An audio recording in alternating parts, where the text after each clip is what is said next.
हमारे पुत्रों में संस्कार बिल्कुल वैसे आए हैं जैसे आप चाहते थे। रघुकुल के ये वंशज रघुकुल का पताका लहराने में सक्षम होंगे आर्य।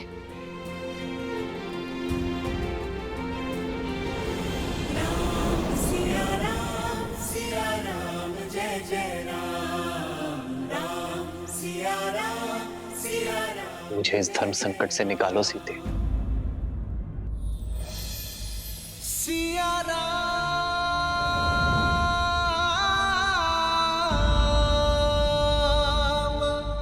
प्रकृति सूर्य की प्रतीक्षा में वो एक किरण जो अपने प्रकाश से उन्हें जीवन देती है। सोए हुए मन में ऊर्जा भरती है। सीते, आप मेरे वही सूर्य हैं आर्य। जीवन यात्रा में मेरी जीवन साथी भले ही भिन्न है, किंतु अंतर्मन, उसकी प्रसन्नता, उसकी दुविधा, वो तो साझा ही।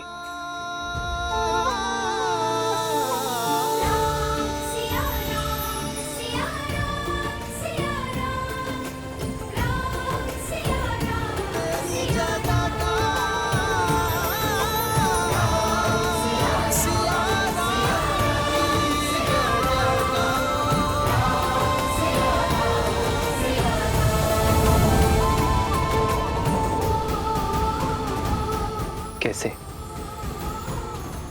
कैसे भूल गया मैं सीते कि अंतर हमारी देह में है, किंतु हमारा मन तो साथ ही है।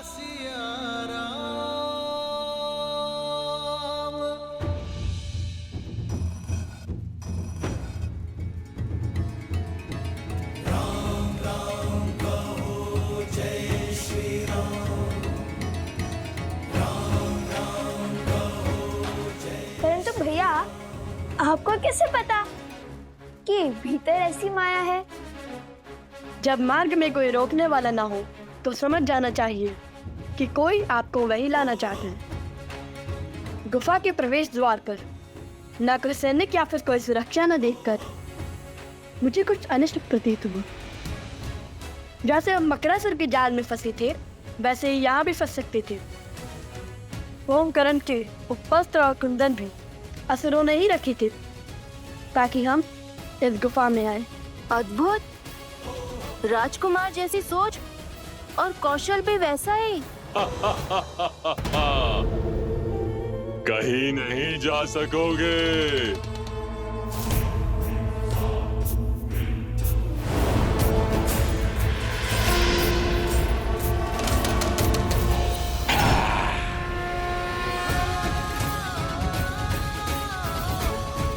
राम नाम के समक्ष कोई असुर शक्ति टिक नहीं सकती।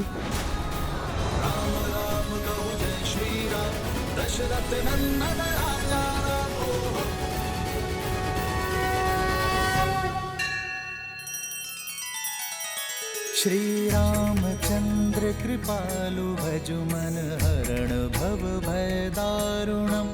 नव कंज लोचन कंज मुख कर कंज पद कंजारुणम।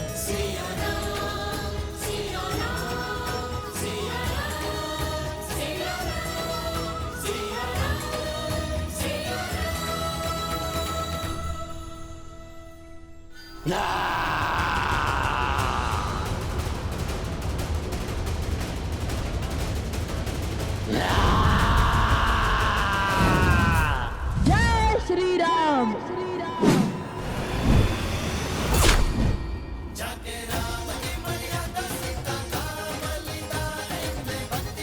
अद्भुत भैया।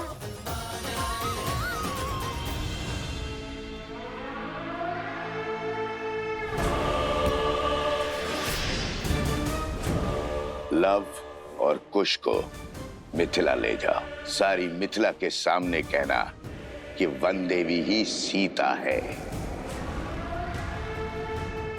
क्या हुआ? तुम्हें कुछ कहना है?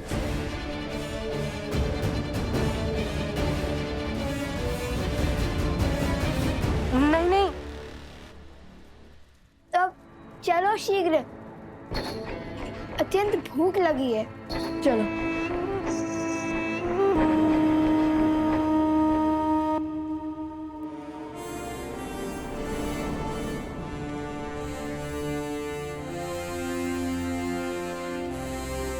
अश्वमेध यज्ञ की तैयारी आरंभ की जाए।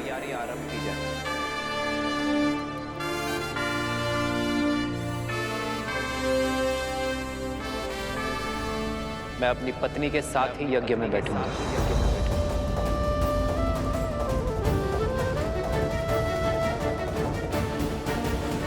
अर्थात भैया दूसरा विवाह करेंगे। प्रभु, एक बार पुनः लोगों के मन में श्री राम के निर्णय को लेके प्रश्न उठ रहे हैं। जिस प्रकार अग्नि में प्रकाश और अंधकार दोनों ही तत्व व्याप्त होते हैं, उसी प्रकार मनुष्य के आत्म तत्व में सत्व और तमस दोनों ही गुण विराजमान होते हैं। जहां एक और सत्व प्रकाश और संतोष का द्योतक होता है, वहीं दूसरी ओर तमस अंधकार और असंतोष का प्रतीक है। जिस प्रकार अग्नि स्वभाव से चंचल होती है और वायु के तनिक से संचार से फैल जाती है, उसी प्रकार मनुष्य का आत्म तत्व अर्थात उसका मन भी सदा चंचल रहता है और तृप्ति अतृप्ति, संतोष असंतोष के मध्य झूलता रहता है। किंतु समाज में स्थिरता लाने का कोई तो उपाय होगा ना महादेव? ये समाज तभी स्थिर होगा देवी, जब ये श्री राम की शरण को पूर्णतः स्वीकार कर लेगा, जब ये श्री राम के प्रत्येक निर्णय को अपना सत्य, अपना धर्म मानेगा। परंतु उसका समय अभी आया नहीं है।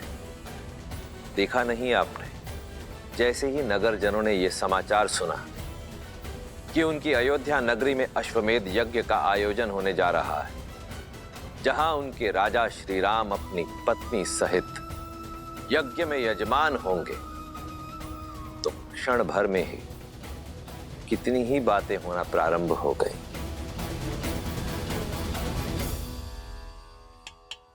क्या कह रहे हो? जैसे इस मटके की टंकार कहती है कि ये खरा है, वैसे ही मेरी बात भी 100% सत्य है। महाराज राम ने भरी सभा में घोषित किया है वो यज्ञ में अपनी पत्नी के साथ बैठेंगे। आप सही कह रहे हैं। लगता है राजकुमारों ने महाराज को दूसरी विवाह के लिए मना लिया है। वैसे उचित ही हुआ है। समाज में ना पत्नी के बिना घर पूरा होता है, ना महारानी के बिना राज्य। उचित ही कह रहे। ये लो बंधु। सुनिए, भोजन तैयार है, आइए भोजन कर लीजिए। अरे भाग्यवान, भोजन छोड़ो, पेट तो हमारा बातों से ही भर गया। तुम नहीं जानती, समस्त नागरिकों में चर्चा है महाराज श्री राम दूसरा विवाह करने जा रहे हैं। क्या? फिर से कहो।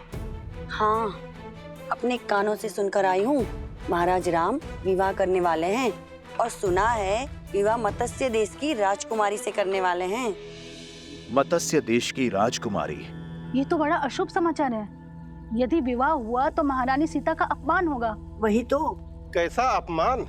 सुना है महारानी सीता इतने वर्षों से मिथिला में रह रही हैं, और तो और अश्वमेध यज्ञ का निमंत्रण देने के लिए महाराज स्वयं मिथिला जा रहे हैं। मुझे तो लगता है महारानी का त्याग और वनवास दोनों मिथ्या है, मिथ्या। प्रजा को भ्रमित किया जा रहा है।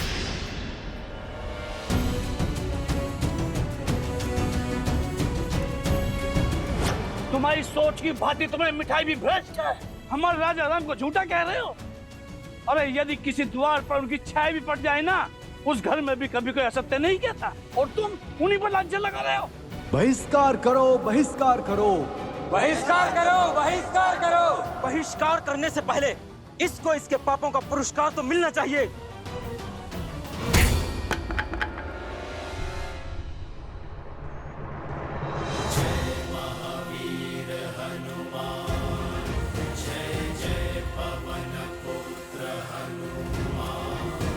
क्या बात है? पहले लोप अपवाद था और अब बात हिंसा तक आ गई। बस करो। वाद विवाद ठीक है, किंतु राम राज में हिंसा के लिए कोई स्थान नहीं है। फिर चाहे वो प्रभु श्री राम के समर्थक ही क्यों ना हो। प्रभु का पथ तो न्याय और धर्म का है।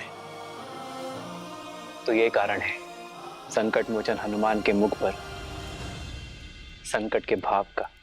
प्रभु, मैं जानता हूं कि आपने मुझे वेश बदलकर प्रजा के बीच इसलिए भेजा ताकि समाज में हो रही हर एक बात बिना किसी आवरण के आप तक पहुंचे प्रभु।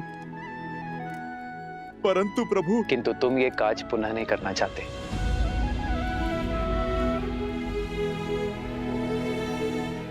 ओम के आकार वाले पर्वत और पवित्र नर्मदा नदी से घिरा स्वयंभू ओंकारेश्वर ज्योतिर्लिंग मंदिर। इनके दर्शन मात्र से जीवन के समस्त कष्ट समाप्त हो जाते हैं। विशेषतया कर्क राशि वालों को इनके दर्शन एवं पूजा अवश्य करनी चाहिए। ऐसे दिव्य ज्योतिर्लिंग का VIP दर्शन व रुद्राभिषेक का सुनहरा अवसर लेकर आया है हरिओम ऐप, जहां आप बिना लंबी कतार पंडित जी के सानिध्य में इस सेवा का लाभ ले पाएंगे। आज ही डाउनलोड करें हरिओम ऐप और पाए महादेव की कृपा।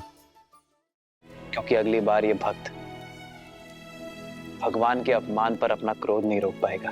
प्राण ले लीजिए प्रभु, किंतु आपके प्रति अभद्र शब्द सुनने का दंड मत दीजिए। प्रभु, मैं तो जानता हूं आपका निर्णय अंत में समाज को ज्ञान और सुख का प्रकाश देगा, माता सीता का सम्मान बढ़ाएगा। किंतु ये सब क्यों प्रभु? क्यों ये प्रजा ये नहीं समझ रही है? क्योंकि लोक अपवाद अभी कुछ समय के लिए ठहरा है हनुमान, पूरी भांति समाप्त नहीं हुआ है। संदेह था मुझे कि ये राक्षसी शक्तियां अश्वमेध यज्ञ के मेरे घोषणा के पश्चात पुनः प्रभावशाली होंगी। किसी अच्छे गुण को संजोने में, उसे बनाने में जीवन निकल जाता है हनुमान, किंतु उसे बिगाड़ने के लिए एक क्षण भी बहुत है। राक्षसी वृत्ति के विरुद्ध हमारा ये युद्ध बहुत लंबा है, कई चरण है उसके। सहस्त्रमुख रावण की सोच को अभी प्रजा के मन से निकालने में बहुत समय शेष है हनुमान।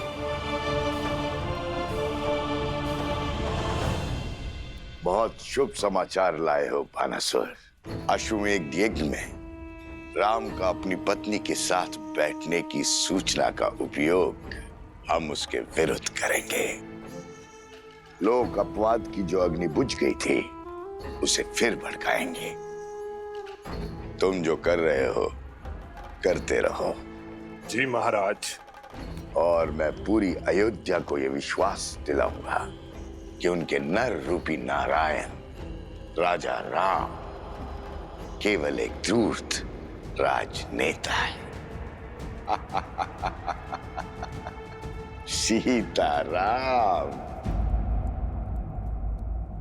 और सब तुम्हारी भांति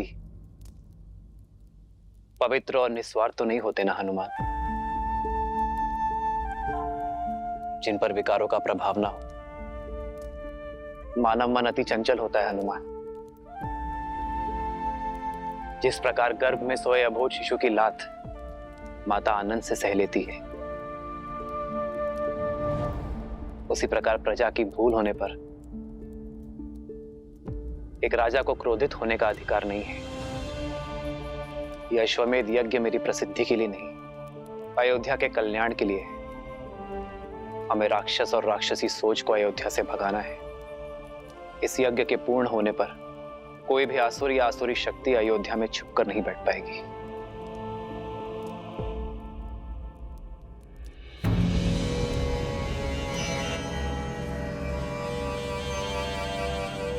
प्रणाम संत श्री। अरे बाबा आ गए। साधु बाबा की, साधु बाबा की।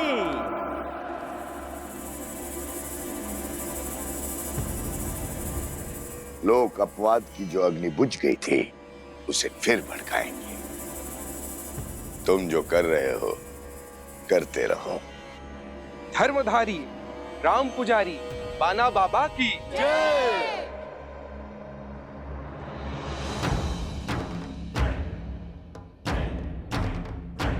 मैं अपने तपोबल से ये समझ चुका हूं, महाराज राम जिस मर्यादा जिस धर्म की बात करते हैं वही सत्य है।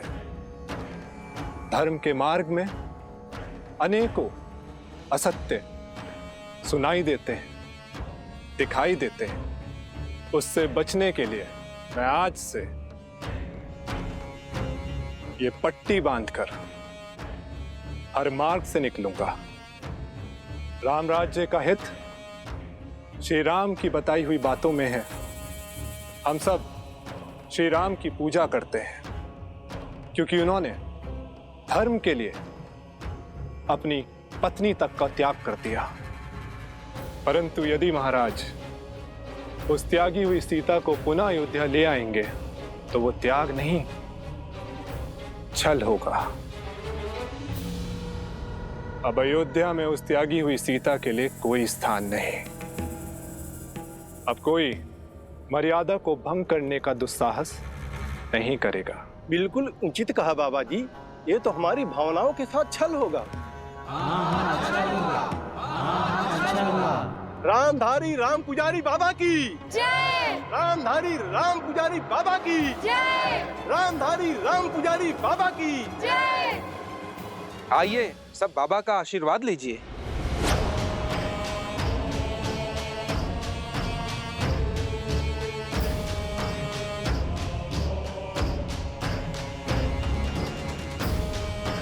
जय हो बाबा की।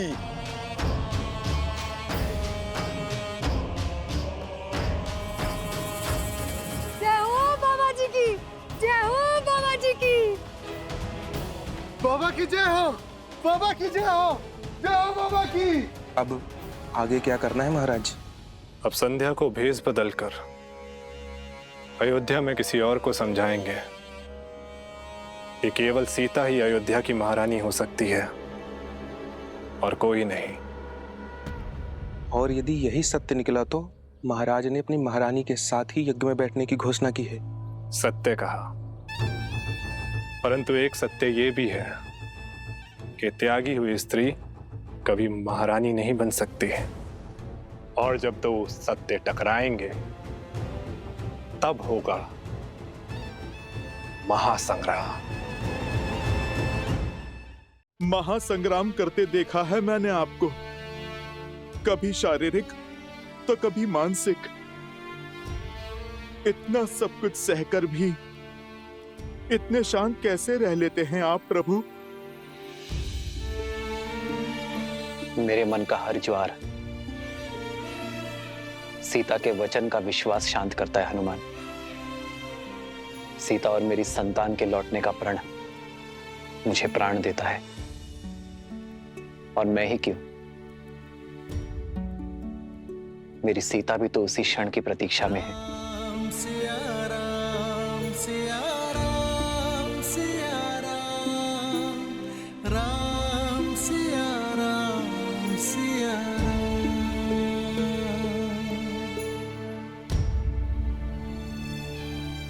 चिंता ना करें वन देवी, लवकुश आते ही होंगे। जानती हूँ, किंतु दिन ढलने के साथ साथ मन व्याकुल हो रहा है। लवकुश आ गए, लवकुश आ गए, लवकुश आ गए, लवकुश आ गए, लवकुश आ गए।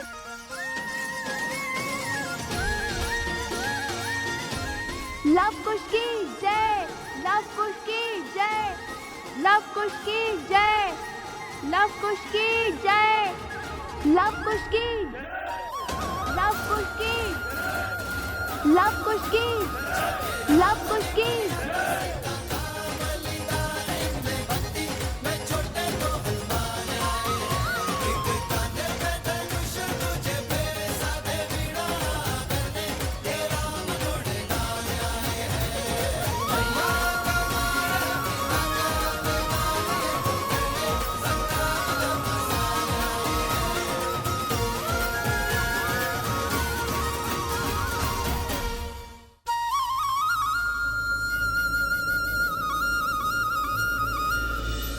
श्री राम की अर्धांगिनी सीता है वो, सीता।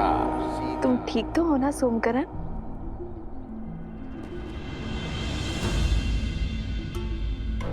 ये क्या कर रहे हो सोमकरण? उठो।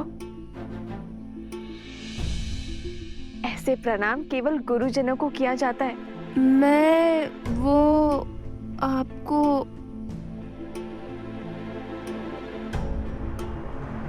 ओहो, जब से राक्षसों के बीच रहकर आया है, लगता है जैसे इसका मस्तिष्क स्वयं के नहीं, उनके नियंत्रण में है। देखिए कैसे विचित्र व्यवहार कर रहा है, कुछ बोल ही नहीं रहा। इतना ही नहीं माता, वन में फल तोड़ने से लेकर हमें खिलाने तक सब इसी ने किया।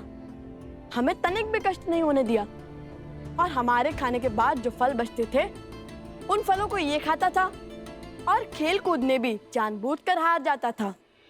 किंतु मुझे कोई कष्ट नहीं, वो यहाँ पे भी करना सोमकरण। कुश, बुरी बात। मित्रों में समानता होनी चाहिए। तुम दोनों ने उसके प्राण बचाए, कदाचित इसलिए इसका मन अनुग्रह से भर गया है। उचित कहा देवी। किसी महान राज्यों के महान राजकुमारों के भांति आपके पुत्रों ने मेरी रक्षा की ना, इसीलिए मैं आपको सम्मान देने आया हूँ। राजकुमार लव, राजकुमार कुश।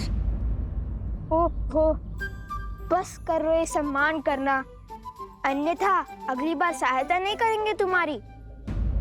वैसे छवि और साहस तो राजकुमारों सा ही है, हमारे लवकुश का।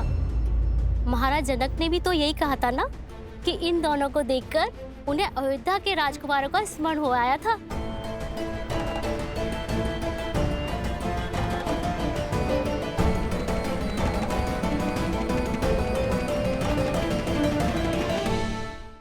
मिथिला में धनुर्विद्या की बहुत बड़ी प्रतियोगिता आने वाली है। गुरुदेव ने बताया कि तुम दोनों अवश्य उस प्रतियोगिता में भाग लेने जाओगे। हम मिथिला जाएंगे भैया। अवश्य जाएंगे। मिथिला स्वयं जाना आवश्यक है प्रभु। मिथिला जाने का कारण केवल निमंत्रण नहीं, मिथिला मेरी प्रतीक्षा कर रही है।